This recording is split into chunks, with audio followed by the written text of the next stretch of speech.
Hello friends, welcome to मानवी classes. This is Mohit Jha. I hope आपने first and second chapter देख के complete कर लिया होगा। अगर नहीं तो प्लीज जाके देखिए और कमेंट करके जरूर बताना कि आपको कैसा लगा।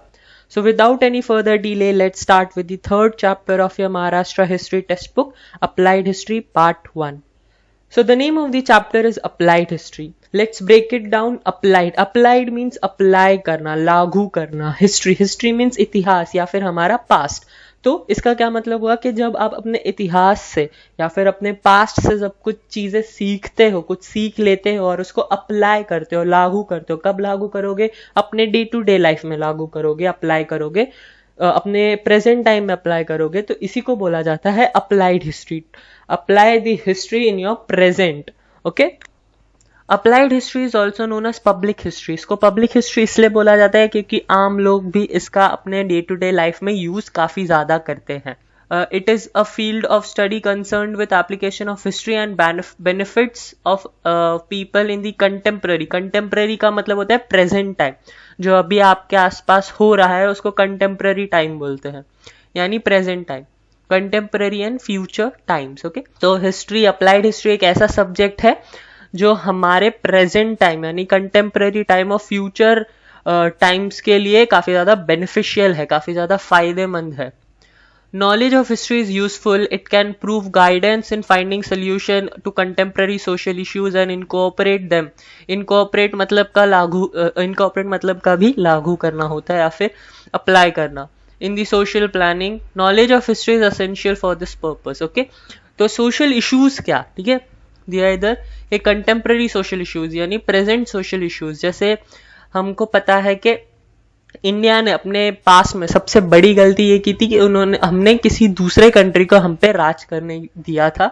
बट जब आज के टाइम पे हमसे कोई दूसरी कंट्री ट्रेड करती है तो we do it through an agreement, ताकि आने वाले टाइम पे ये कोई हम पे धोखेबाजी से हम पे वापस रूल ना कर ले. ठीक है. तो ये हमने कुछ गलतियों से सीखा है अपने पास्ट टाइम से, अपने हिस्ट्री से. महात्मा गांधी जी ने जब भी प्रोटेस्ट किया था तो वो सत्याग्रह से प्रोटेस्ट करते थे. तो आज के टाइम पे भी हम देखते हैं कि जब पीसफुल प्रोटेस्ट करना होता है तो लोग उनकी ही राह चुनते हैं, ठीक है, उनका ही वे यूज करते हैं टू प्रोटेस्ट पीसफुली. ओके. सो ये कुछ चीजें हैं जो हम पास्ट से सीखते हैं और उसको प्रेजेंट में अप्लाई करते हैं इन दी कंटेम्पररी सिचुएशन, इन दी कंटेम्पररी सोशल इश्यूज. इन सब चीजों के लिए ऑब्वियसली आपको हिस्ट्री के बारे में नॉलेज होना ही चाहिए. The projects and arguments related to applied history can create opportunity for people to participate along with technical experts. Obviously, applied history से काफ़ी ज़्यादा projects आते हैं, programs आते हैं, तो आप उसमें participate कर सकते हो. आपको कोई technical expertise होगी तो tourists काफ़ी बढ़ते हैं applied history की वजह से. इधर टूरिज्म, कौन सी टूरिज्म की बात हो रही है? हिस्टोरिकल टूरिज्म की. टूरिज्म भी बहुत प्रकार के होते हैं, बहुत टाइप्स के होते हैं. तो अब हम यहाँ पे हिस्टोरिकल टूरिज्म की बात कर रहे हैं. तो हम म्यूजियम्स विजिट कर सकते हैं, एंशिएंट साइट्स, पौराणिक जगहों पे जा सकते हैं. Tourism can create interest in history among people. ठीक है. ऑब्वियसली हिस्टोरिकल टूरिज्म, आप जब ऐसी जगहों पे जाओगे, उनके चीज़ों के बारे में पढ़ोगे, आप कोई फोर्ट गए हो और फोर्ट में आपको गाइड बता रहा है कि क्या हुआ था इधर, कैसे हुआ था, कौन रहते थे, आप उनके जेल देखोगे, आप उनके कमरे देखोगे, तो आपको भी हिस्ट्री में अपने आप इंटरेस्ट आने लगा. आप उनके डोर्स देखोगे, इतने बड़े बड़े भारी भारी डोर्स होते थे.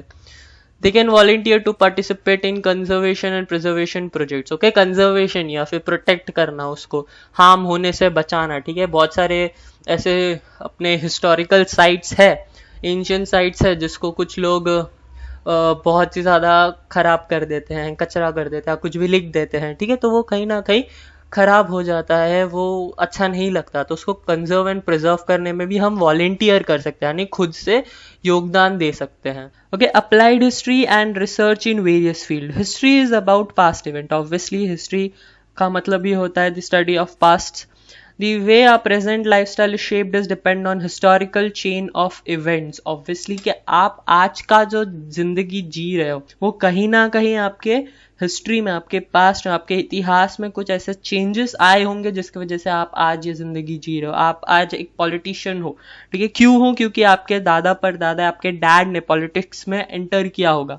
आप आज अमीर हो। क्यों? क्योंकि आपके हिस्ट्री में, आपके इतिहास में कोई तो, किसी ने तो बिजनेस स्टार्ट किया होगा। ओके, सो जो आज आप जिंदगी जी रहे हो, it is because of chain of events in your historical past. Okay, history can relate to various fields like politics, social, religion, structure of a community obviously, क्योंकि एक जैसे हमने फर्स्ट चैप्टर में भी पढ़ा कि हिस्ट्री सिर्फ राजा महाराजाओं के बारे में नहीं होती, it is about inclusion of all image. हर एक part of the society include होना चाहिए, हर एक तख्ता सोसाइटी का इंक्लूड होना चाहिए। Politics, social, religion, structure of a community, everything, philosophy, science etcetera, each of these fields have their own history of building knowledge. हर एक सब्जेक्ट की अपनी खुद की एक हिस्ट्री होती है कि वो कहाँ कब स्टार्ट हुआ, कैसे स्टार्ट हुआ, किसने स्टार्ट किया, ठीक है, क्या क्या मेजर इवेंट्स हुए हैं उन सब्जेक्ट्स में। ठीक है, साइंस की बात करें तो किसी ने,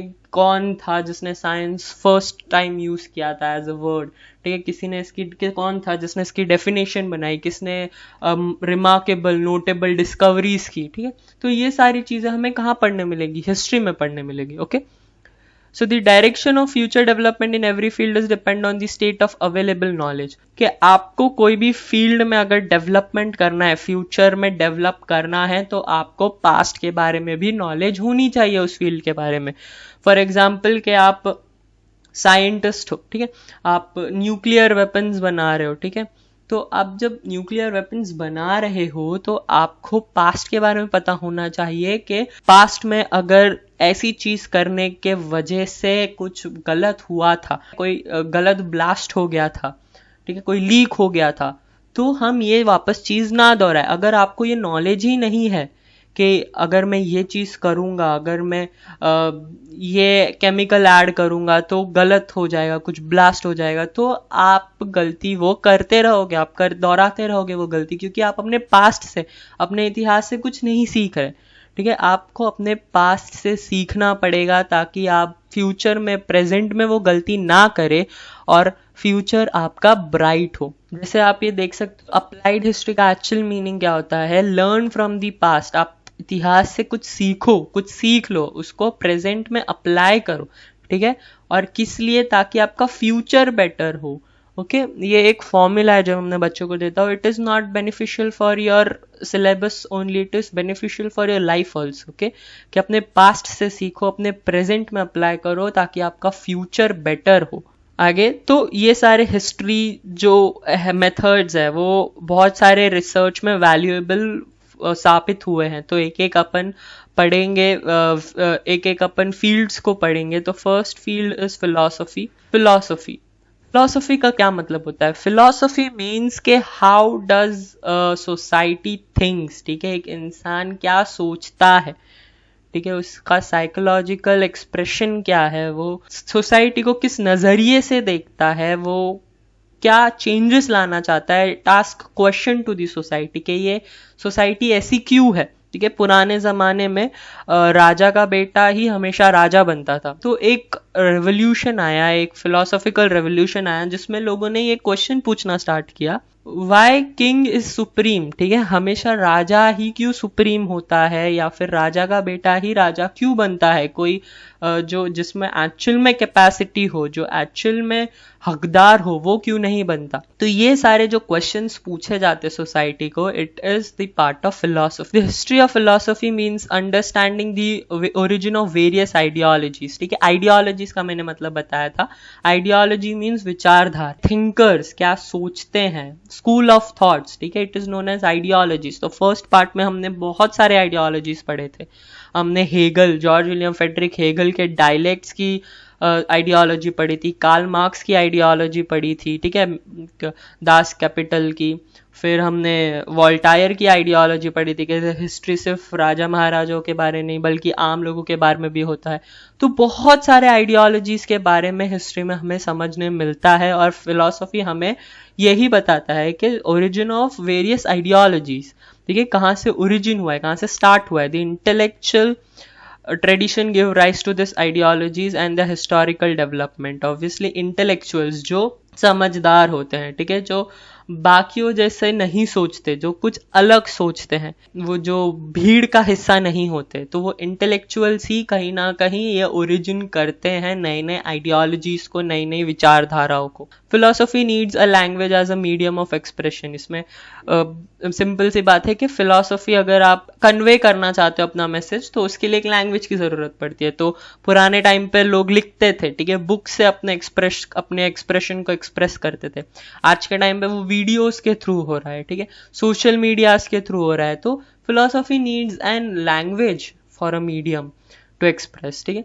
In order to understand the philosophical expression, knowledge of history of language proves useful. Philosophical language philosophical expression अगर आपको जानना है, तो आपको एंशियंट लैंग्वेज के बारे में पता होना चाहिए। एंशियंट लैंग्वेज यानी पुराने टाइम पे जो दूसरी लैंग्वेज यूज की जाती थी, ठीक है, उसके बारे में आपको नॉलेज होनी चाहिए, ताकि आप वेरियस अदर फिलोसॉफिकल एक्सप्रेशन पढ़ो। क्योंकि ये जो हिस्ट्री है, हम पास्ट के बारे में पढ़ते, तो पास्ट में ये लैंग्वेज जो हम आज के टाइम यूज करते हैं वो नहीं बोली जाती थी, अलग लैंग्वेज बोली जाती थी, जैसे खरोस्ती हो गई, पाली हो गई, प्राकृत हो गई, संस्कृत हो गई। तो ये सारे लैंग्वेज भी आपको आने चाहिए अगर आपको एंशियंट फिलोसॉफिकल एक्सप्रेशंस जानने हैं तो। लास्ट टॉपिक आज के लेक्चर का साइंस, ठीक है, विज्ञान, ठीक है। The history of science helps in understanding the chronological order of scientific discoveries, invention and theories. Chronology मैंने बताया था, क्रोनोलॉजी का मतलब event placed in particular order. तो हिस्ट्री ऑफ साइंस हमें ये समझने में हेल्प करता है कि साइंटिफिक डिस्कवरीज कब हुई, इन्वेंशंस कब हुए और थियरीज कब आई, और उनके क्रोनोलॉजिकल ऑर्डर्स। क्रोनोलॉजिकल ऑर्डर्स मतलब कि पहले क्या, कौन सा केमिकल इन्वेंट हुआ, पहले आर्गन हुआ कि पहले कार्बन डाइऑक्साइड हुआ, पहले ऑक्सीजन हुआ, फिर नाइट्रोजन हुआ, फिर नियॉन हुआ, ठीक है। तो ये कब कौन से साइंटिफिक डिस्कवरीज हुआ, इन्वेंशंस हुआ, कब लाइट बल्ब इन्वेंट हुआ, कब गैस इन्वेंट हुई, कब रेफ्रिजरेटर, टीवी, मोबाइल फोन्स, ठीक है। ये जो क्रोनोलॉजिकल ऑर्डर है, कब कब इन्वेंशंस हुए उसके बारे में जानना, थियरीज के बारे में जानना, ठीक है। जैसे न्यूटन्स की थियरी है, पावलोव की थियरी है, तो वेरियस अदर थियरीज कब इन्वेंट हुआ और उनकी chronological order. It can also help in to understand the cause effect chain that lead to those discoveries and invention. Causes and effect हमें पता करने में मदद करता है हिस्ट्री, क्योंकि साइंटिफिक डिस्कवरीज या इन्वेंशंस तभी होते हैं जब आपको उसकी ज़रूरत पड़ती है, जब कॉज निर्माण होती है, जब कॉज अराइज होती है, तभी उसके इफेक्ट भी जब इन्वेंशन होता है और फिर उसके इफेक्ट होते हैं। अंधेरा था तो बल्ब इन्वेंट हुआ, तो उसके बाद उसके इफेक्ट क्या हुआ है कि पूरे दुनिया में फिर ये सबसे बड़ा इन्वेंशन बन गया। तो जो साइंटिफिक डिस्कवरीज या इन्वेंशंस होते हैं वो कॉजेस और इफेक्ट पे बेस्ड होते हैं कि उसका कॉज क्या था इन्वेंशन का, और इन्वेंशन के बाद उसके इफेक्ट्स क्या क्या हुए, ठीक है। ये सब हमें समझने में कौन हेल्प करता है? Obviously history. It is said that need is the mother of invention, ठीक है। ये बहुत ही फेमस फ्रेज भी है, आपको इंग्लिश में इसके राइटिंग स्किल्स में इसका वो भी आ सकता है ऐसे लिखने के लिए, या एक्सपांशन ऑफ आइडियाज आ सकता है। Need is the mother of all invention, ठीक है। जब आपको जरूरत पड़ेगी किसी चीज की, तो वो इन्वेंट करना आपके लिए मजबूरी हो जाएगी, okay. So need is the mother of all invention. Scientific discoveries, invention are often the effect of human efforts to fulfill the need and also curiosity, ठीक है। जो साइंटिफिक इन्वेंशन या डिस्कवरीज होते हैं वो सिर्फ हमारे नीड फुलफिल करने, हमारी ज़रूरत फुलफिल करने के लिए ही नहीं होते, बल्कि क्यूरियोसिटी को भी फुलफिल करने होते हैं। ह्यूमंस जो है वो काफ़ी ज़्यादा क्यूरियस नेचर के होते हैं, काफ़ी ज़्यादा जिज्ञासु नेचर के होते हैं, ठीक है। उनको चीज़ें जानने का बहुत ज़्यादा शौक रहता है या फिर बहुत ज़्यादा क्रेविंग रहता है। तो ये क्यूरियोसिटी जो है वो इंसान की उस तभी कम होती है जब हम नए नए साइंटिफिक डिस्कवरीज करते रहते हैं। These efforts are based on already available scientific knowledge. तो ये जो एफर्ट्स लगाए जाते हैं, जो नई नई डिस्कवरीज की जाती है, वो किस वजह से की जाती है कि हम पास्ट से अवेलेबल जो साइंटिफिक नॉलेज है, ठीक है, जो हिस्ट्री ऑफ साइंस हमें बताता है, उससे नॉलेज लेके ही हम आगे वाले इन्वेंशंस को कैरी आउट करते हैं। Knowledge of history of science helps in understanding the factors that facilitated in scientific discoveries, invention and its chronology। जो फर्स्ट सेंटेंस बोला था वो ही सेंटेंस इधर भी रिपीट किया है, ठीक है। Knowledge of history of science, जो हमें साइंस की जो इतिहास से जो हमें नॉलेज मिली है वो कहीं ना कहीं हमें साइंटिफिक डिस्कवरीज क्यों हुई, कब हुई, कैसे हुई, उसके क्या कॉजेस थे, उसके क्या इफेक्ट थे और कब कब हुई, यानी उसके क्रोनोलॉजिकल ऑर्डर समझने में हेल्प करता है हिस्ट्री ऑफ साइंस। ओके, तो आज हमने 3 टॉपिक्स किए। First is what is applied history, second philosophy and third science. ठीक है, तो नेक्स्ट लेक्चर में हम बाकी के 3 टॉपिक्स करेंगे। ठीक है, अगर आज के लेक्चर में आपको कुछ भी डाउट हो तो कमेंट डाउन करके पूछो। So meet you in the next video, till then take care. I hope आपका आज का लेक्चर आपको इंजॉयबल एंड नॉलेजेबल दोनों लगा होगा। Bye, take care.